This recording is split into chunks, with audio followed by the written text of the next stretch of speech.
जय हिंद साथियों, welcome to my YouTube channel. आज है 4 अप्रैल और आज आपका बिहार डीएलएड का एग्ज़ाम था। और आप सभी जानते हैं कि 1 तारीख से ही बिहार डीएलएड का एग्ज़ाम चालू है और लगातार आपको जो एग्ज़ाम में क्वेश्चन पूछे जा रहे हैं वो क्वेश्चन हम आपको वीडियो के माध्यम से प्रोवाइड करा रहे हैं, ताकि अगर आपके आने वाले दिनों में एग्ज़ाम है तो आपको एक आइडिया लग जाए और आप पेपर पैटर्न को समझ पाइए। हालांकि कल से जो है एग्ज़ाम पैटर्न में थोड़ा सा बदलाव आपको देखने को मिला है कि माध्य और बहुलक से क्वेश्चन पूछा जा रहा है। जो मैथ में थोड़ा सा टफ क्वेश्चन पूछा जा रहा है और हिंदी में भी थोड़ा सा हार्ड लेवल का क्वेश्चन अब पूछा जा रहा है। बहुत सारे अभ्यर्थियों का कमेंट आ रहा है कि सर सब हल्का क्वेश्चन अभी पूछ लेगा तो बाद में क्या पूछेगा। तो देखिए, क्वेश्चन रिपीट भी होगा, ऐसा नहीं है कि क्वेश्चन की कमी है, क्वेश्चन रिपीट भी होगा और आपको इजी और मॉडरेट दोनों क्वेश्चन को पढ़ना होगा।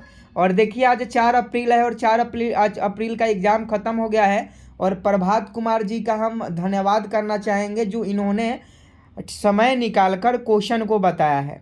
देखिए, इन्होंने प्रभात कुमार इनका नाम है और इन्होंने सारे क्वेश्चन को बताया है। आज इनका एग्ज़ाम था। देखिएगा, यहाँ कुछ रीजनिंग के भी क्वेश्चन बताए हैं। फिर से यहाँ देखिएगा कुछ जो है इंग्लिश के भी क्वेश्चन बताए हैं और जीके जीएस के क्वेश्चन बताए हैं, क्योंकि जीके जीएस के क्वेश्चन याद रहते हैं, मैथ और रीजनिंग के बहुत ही कम क्वेश्चन याद रहते हैं। समझे कि नहीं? क्योंकि ऑनलाइन आपका एग्ज़ाम हो रहा है तो बच्चे जो है एग्ज़ाम सेंटर से बाहर निकलते हैं और प्रश्न को भूल जाते हैं।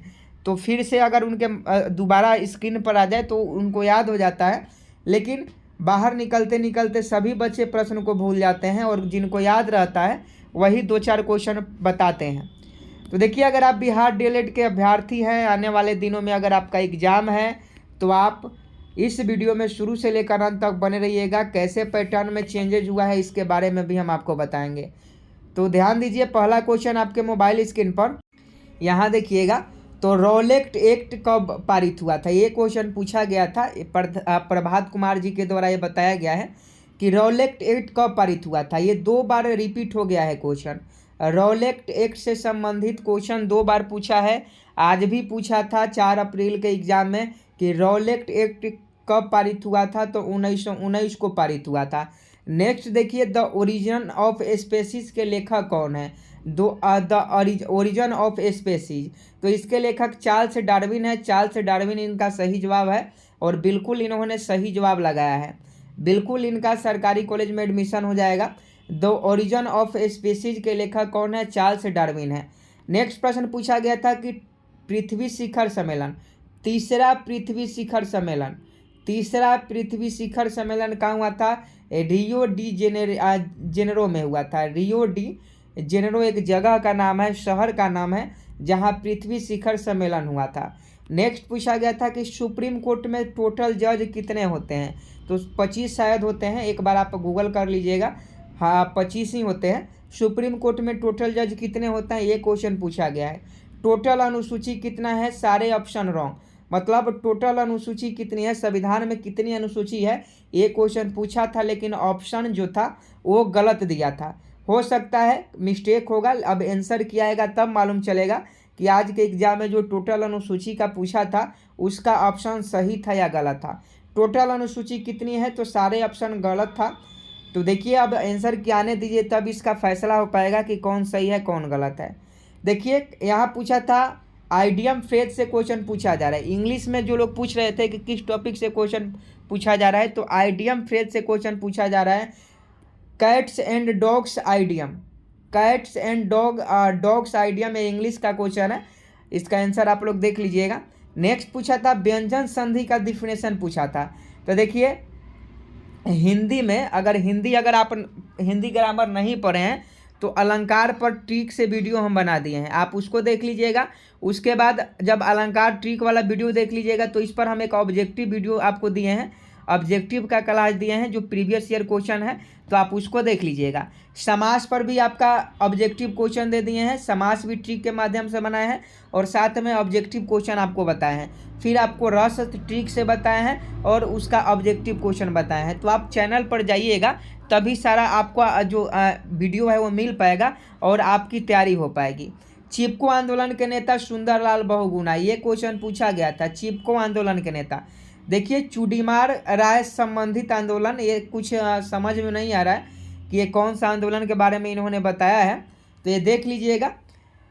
आपको कुछ क्वेश्चन हो तो याद हो तो आप कमेंट बॉक्स में आप भी छाप दीजिएगा, आपका भी नाम लिया जाएगा और आपका आभार रहेगा, क्योंकि आने वाले बच्चों को फ़ायदा होगा। यहाँ देखिए रीजनिंग में इस प्रकार के क्वेश्चन पूछे गए थे। 7, 35, 5, तो देखिए 7 में 5 से गुणा किया है तो 7 5 35 हो जाएगा। 5 में फिर 5 से गुणा कीजिएगा तो कितना होगा, तो 25 हो जाएगा। तो इसका सही जवाब 25 होता। ऑप्शन ABCD जिसमें भी था वो 25 हो जाता। यहाँ देखिएगा तो यहाँ देखिए क्या है, यहाँ 18 में कितना जुड़ा गया है, ये रीजनिंग का सवाल है, इसको सॉल्व कर लीजिएगा।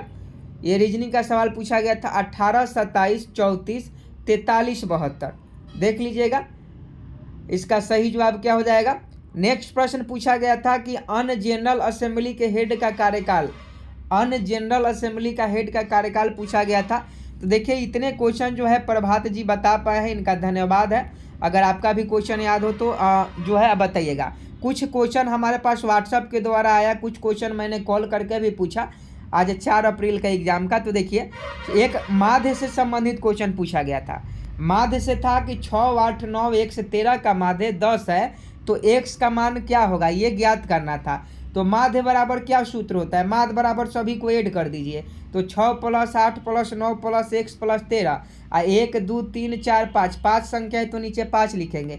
इसी को सॉल्व कर लीजिएगा, तो सॉल्व कर लीजिएगा तो इसका सही जवाब 14 आता। ABCD ऑप्शन में जो भी था 14 वो आपका बिल्कुल सही जवाब हो जाएगा। देख लीजिए सॉल्व करने का तरीका। अगर माध्य से संबंधित अगर आपके एग्जाम में क्वेश्चन फिर से पूछे आने वाले दिनों में तो आपको इसी प्रकार से सॉल्व करना है। माध्य यहाँ 10 दिया है तो 10 माध्य लिख दीजिए और सभी को ऐड कर दीजिए और बाटा में जितने भी संख्या है नीचे लिख दीजिए। अब यहाँ गुना होगा, 10 5 50 हो गया और इसको जोड़िएगा तो 36 आ जाएगा और 36 + x हो जाएगा। तो 50 इक्वल कितना होगा, 36x। अब x का मान निकाल लीजिए तो इसको सॉल्व कीजिएगा तो 50 में से 36 गया कितना होगा, x बराबर कितना हो जाएगा, x बराबर 50 - 36 तो कितना हो जाएगा, 14 हो जाएगा। समझे कि नहीं। तो इसका सही जवाब क्या हो जाएगा, 14 आंसर हो जाएगा। नेक्स्ट प्रश्न देखिए, प्लासी का युद्ध से पूछा था। प्लासी का युद्ध से संबंधित क्वेश्चन था। अब कब हुआ था या किनके बीच में हुआ था ये तो आप बताइएगा कि कौन सा क्वेश्चन था, क्या ऑप्शन था। लेकिन पूछा था कि प्लासी का युद्ध से क्वेश्चन पूछा था। तो देखिए प्लासी का युद्ध 23 जून 1757 को हुआ। प्लासी का युद्ध कब हुआ, 23 जून 1757 को हुआ और सिराजुद्दौला और ब्रिटिश हुकूमत के बीच हुआ था। सिराजुद्दौला और अंग्रेजों के बीच ये युद्ध लड़ा गया था। तो अगर ईयर पूछा था तो ये सही हो जाता, किनके बीच में पूछा था तो ये सही हो जाता। नेक्स्ट क्वेश्चन पूछा गया, रासायनिक ऊर्जा को विद्युत ऊर्जा में कौन सा यंत्र बदलता है। ये question Bihar DLED entrance exam में पूछा गया है कि रासायनिक ऊर्जा को विद्युत ऊर्जा में कौन सा यंत्र बदलता है। तो सेल बदलता है, बैटरी बदलता है। नेक्स्ट प्रश्न देखिएगा, गन्ना का सबसे ज़्यादा उत्पादन होता है। तो देखिए अगर देश में पूछा होगा तो भारत हो जाएगा। गन्ना का सबसे ज़्यादा उत्पादन भारत में होता है। और वही अगर स्टेट पूछे कि किस राज्य में होता है तो ये यूपी में होता है, उत्तर प्रदेश में होता है। तो अब राज्य पूछा था या देश पूछा था, ये ऑप्शन पर डिपेंड करता है कि ऑप्शन में क्या था। आप बताइएगा अगर आपको याद है तो। नेक्स्ट प्रश्न पूछा गया था, मंत्री परिषद की नियुक्ति कौन करता है। मंत्री परिषद की नियुक्ति, तो मंत्री परिषद की नियुक्ति जो है राष्ट्रपति करता है।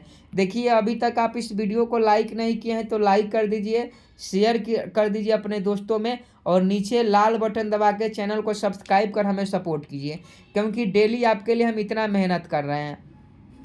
एक क्वेश्चन पूछा गया था, जिसको प्राप्त करना बहुत कठिन हो, ये हिंदी का क्वेश्चन है।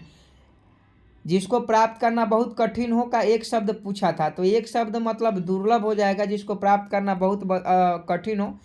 एक क्वेश्चन पूछा गया था, किस काल में पत्थर के औजार सबसे पहले पाए गए। ये आपका हिस्ट्री में पढ़ना है, 10वीं क्लास में इतिहास के किताब में पूरा पाषाण काल होगा। इसका सही 8वीं में भी पढ़ना है, 8वीं में भी ये क्वेश्चन आपको देखने को मिल जाएगा।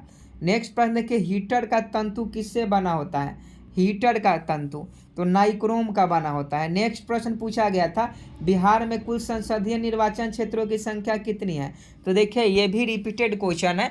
कुछ दिन पहले पूछा था कि बिहार में लोकसभा की सीट कितनी है, तो लोकसभा की सीट मतलब संसदीय निर्वाचन क्षेत्र तो 40 है। लोकसभा की सीट कितनी है? 40 है। वही क्वेश्चन को घुमा दिया है, तो आप लोग गलत करके चले आए होंगे।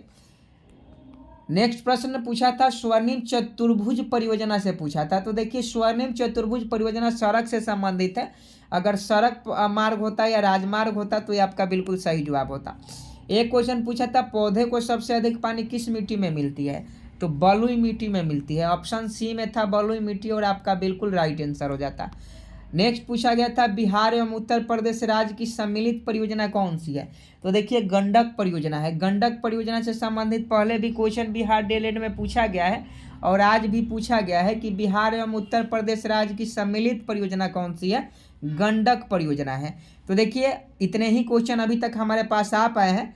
जैसे ही पूरा क्वेश्चन आता है या और बच्चों के द्वारा बताया जाता है, क्योंकि एक एक क्वेश्चन को खोजने में, एक एक क्वेश्चन पूछने में बहुत ज़्यादा समय लगता है, समझे कि नहीं। एग्ज़ाम सेंटर पर जाकर क्वेश्चन पूछना पड़ता है, फिर मोबाइल पर चेक करना पड़ता है कि कोई बच्चा का एग्ज़ाम होगा तो क्वेश्चन हमारे पास भेजा होगा, समझे कि नहीं। तो इस प्रकार से करके आपके लिए हम इतना मेहनत करके फिर उसका आंसर तैयार करके आपको एनालिसिस करवाते हैं। तो आप सभी से रिक्वेस्ट है चैनल को सब्सक्राइब जरूर कर लीजिए। जितने भी अभ्यर्थी देख रहे हैं उन सभी चैनल को सब्सक्राइब कर लें, लाइक कर लें, शेयर कर लें। जय हिंद, जय भारत।